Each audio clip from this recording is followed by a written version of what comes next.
show you here, right in downtown Oviedo. The church, I think it's San Isidro, is tolling 9 a.m. in the morning. Streets are very quiet still. But this is the Mercado El Fontan, which appears to be the municipal market. Still kind of quiet. I wanted to show you this old market structure here. Yeah, it's still closed, but I can smell something. It's smelling very, very good.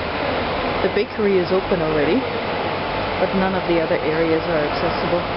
So this is the municipal market here in Oviedo.